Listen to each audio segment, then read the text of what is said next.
Muy buenas noches. Iniciamos el segmento de salud y bueno, en el marco de la celebración del Día Mundial del Síndrome de Down, con motivo a generar mayor conciencia pública, la Asamblea General de la ONU designó el 21 de marzo como una fecha para conmemorar a quienes padecen de este trastorno genético. Conozcamos hoy un poco más sobre el síndrome de Down con la genetista Indira Herrera. ¿Cómo está, doctora? Bienvenida. Muy bien, gracias a Dios. Muchas gracias por la invitación. Para mí un placer, sé que hoy ha sido un día, bueno, entre hoy y mañana son días bastante,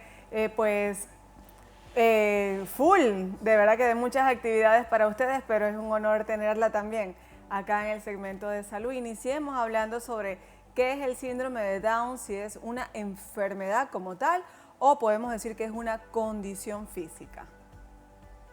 Bueno, definitivamente esta es una semana bastante pesada, pero me alegra mucho que canales como el tuyo pues puedan tener estos espacios para que las personas puedan conocer más Así es. sobre diferentes entidades y una de ellas es el síndrome de Down. Cuando nosotros hablamos de enfermedad, en general lo que la persona va a pensar es en aquella cosa que es contagiosa o en aquella cosa que tiene cura. Exacto. Debido a ello, nosotros hemos querido de que el síndrome de Down se trate como una condición médica, porque definitivamente no es algo que pueda ser infectado y tampoco es que hay una cura, no hay algo farmacológico que yo le pueda dar al paciente para que deje de ser una persona con síndrome de Down. Así que esa categorización de enfermedad, viéndola desde ese punto de vista, pues no nos gusta utilizarla. ¿Qué es lo que nosotros, de qué hablamos? Hablamos de que es una condición médica que tiene algunas características puntuales y que su origen en este caso es genético. Importante saberlo y saber descifrar entonces. Entonces ahora sabemos que es una condición. Y esta condición, pues lo decía anteriormente, lo mencionaba, que pues la gente podría pues interpretar si no es hereditario, si es hereditario, si se contagia, no se contagia. ¿El síndrome de Down es hereditario, doctora?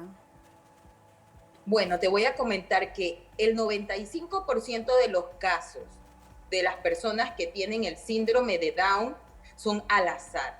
Significa que a cualquier persona le puede pasar. Y esto ocurre por una falta de separación de los cromosomas, en el caso del cromosoma número 21.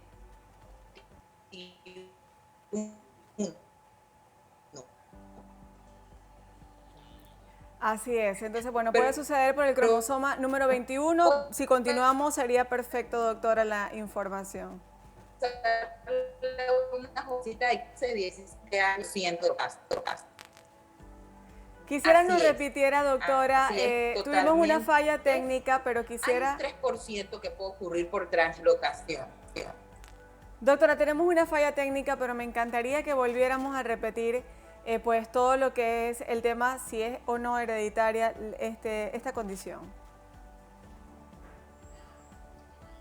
¿Me oye, doctora?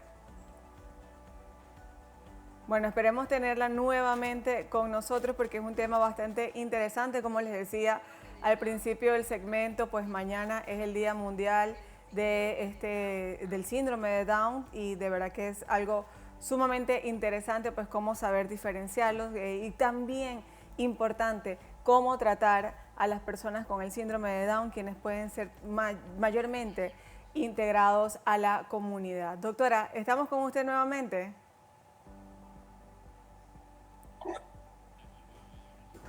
Hola doctora, quería saber si estábamos nuevamente con usted y hablar un poco también pues lo que nos estaba comentando sobre si es hereditaria o no. Hola, claro que sí.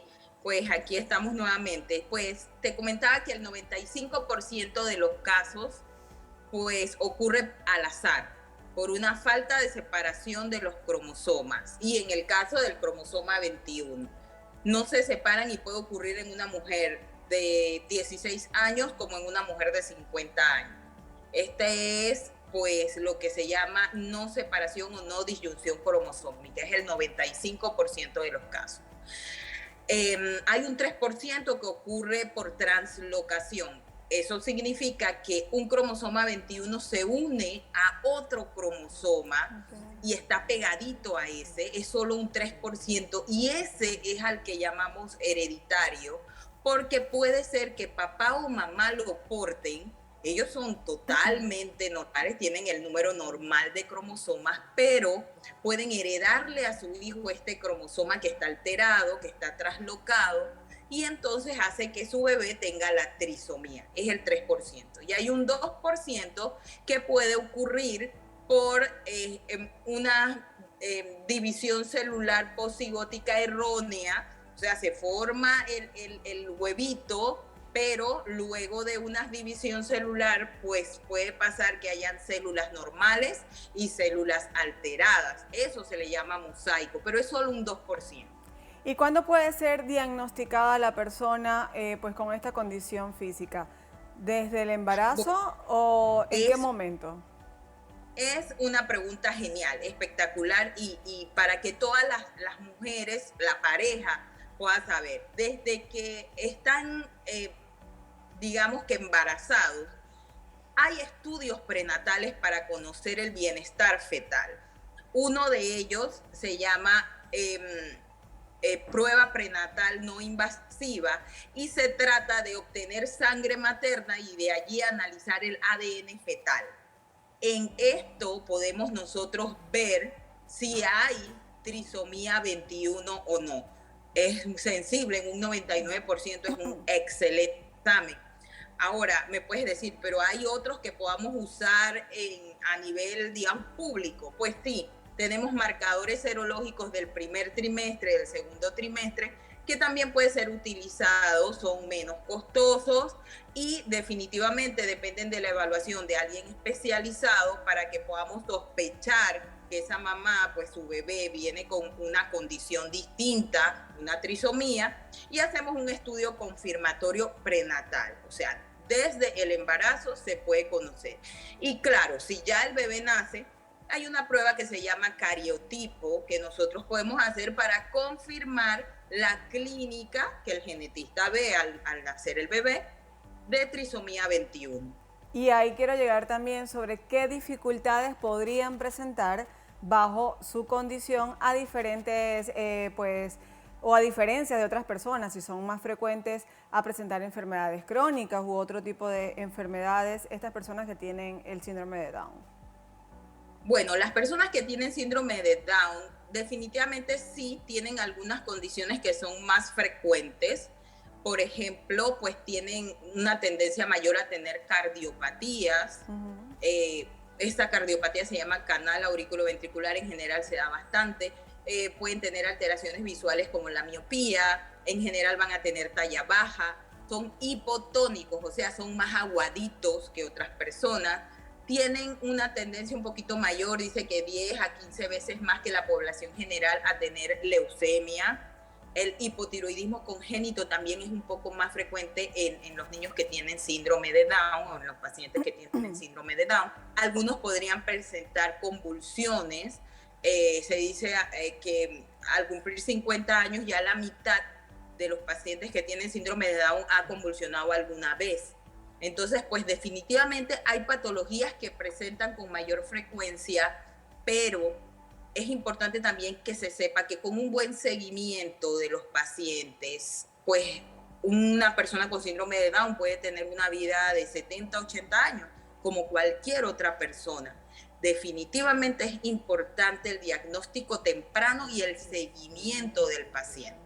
Qué bueno, porque también es importante saber cuáles son las expectativas de vida de una persona con síndrome de Down. Bien lo dice, que pues puede tener mucho tiempo, porque anteriormente conocía de que llegaban a muy corta edad, y bueno, con la evolución y con la ciencia todo ha cambiado. Ahora las expectativas de vida, como bien lo dice, pueden ser más amplias para esa persona. Así es como lo comentas, totalmente.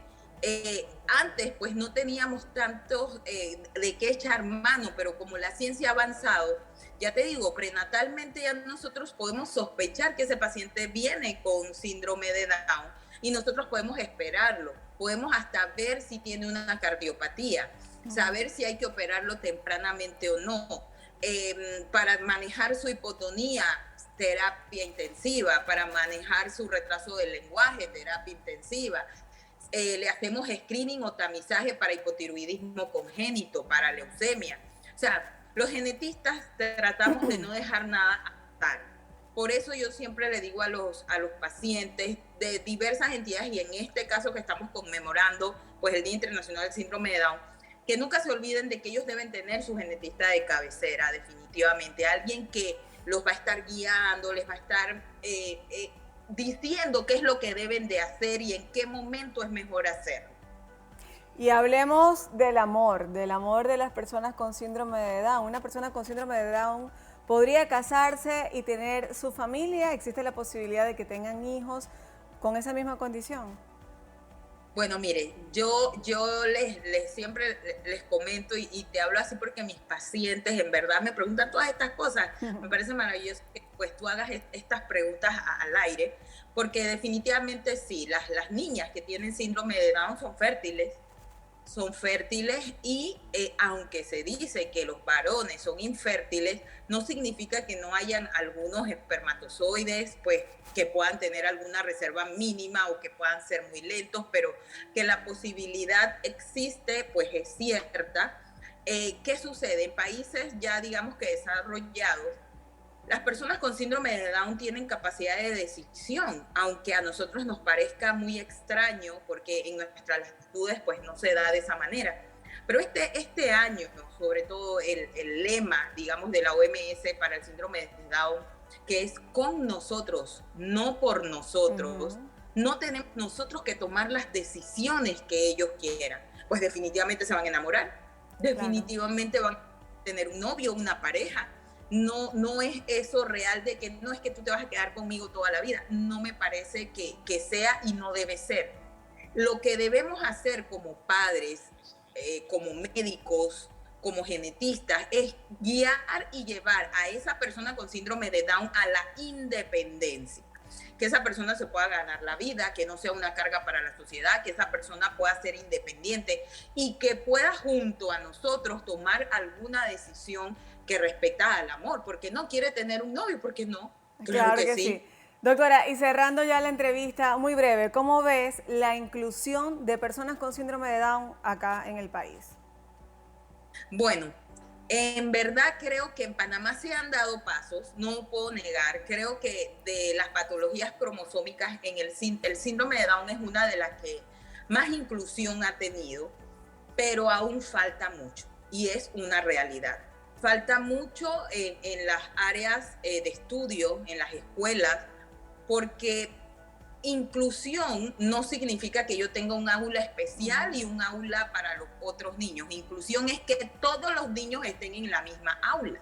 Así es. Inclusión es que definitivamente yo permita o dé las herramientas para que estos jóvenes puedan llegar a la universidad pública o privada si la quieren.